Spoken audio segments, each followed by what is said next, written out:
In this video, we're going to do one of the examples from our note on 3.020. Specifically, we're going to do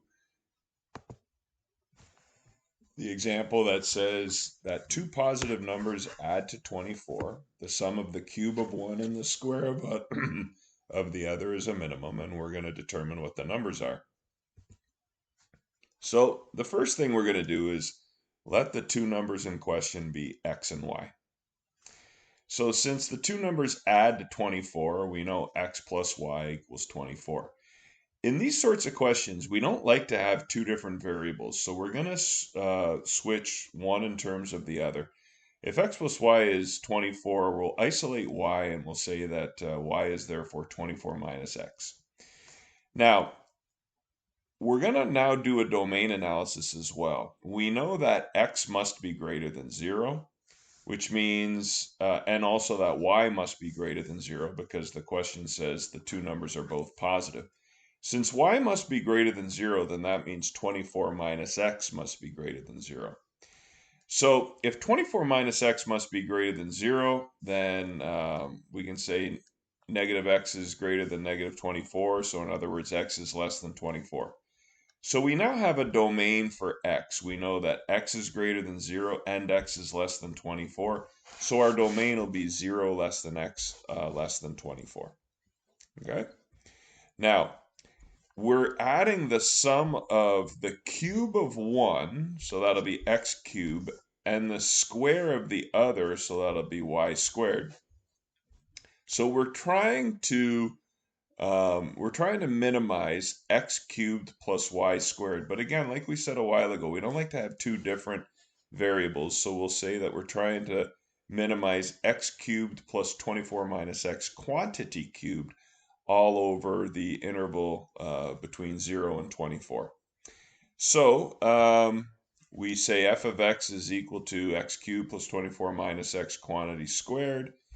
We simply expand out and we get that f of x is equal to x cubed plus x squared minus 48x plus 576 after collecting like terms. Now our algorithm tells us that after we get our function, we want to determine the derivative and set it equal to 0. Well, the derivative of x cubed plus x squared minus 48x plus 576 will be 3x squared plus 2x minus 48.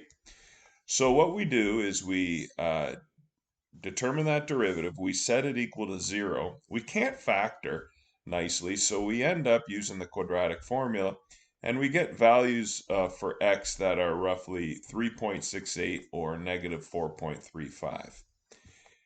But you'll recall that we said a while ago that 0 must be less than x must be less than 24. So that means we're not going to even consider negative 4.35. We're simply going to consider 3.68. So we're going to test n values of 0 and 24 because they're in the domain, because technically they're on the outside of the domain, but we're going to test them anyway because showing that the values at 0 and 24, showing that those give a number greater than the value at 3.68, which we'll show in a moment, that'll show that the value of 3.68 that we found wasn't a maximum, it was in fact a minimum. So it might seem unimportant to do that step, but we're going to do it anyway to justify that it's a minimum value that we ultimately end up finding. So, recalling our formula for f of x from a couple slides ago, x cubed plus x squared minus 48x plus 576, if we let x equal 0, our value for the function is 576. If we let x equal 3.68, it's roughly 462.74. If we let x equal 24, our function value is 13,824. That's the minimum value. So the minimum amount occurs when x is approximately 3.68.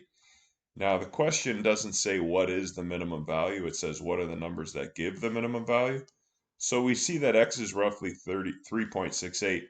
Our other value was y, which we said is 24 minus x. So y is roughly 20.32, and then we can make a therefore statement that's appropriate. the numbers are approximately 3.68 and 20.32.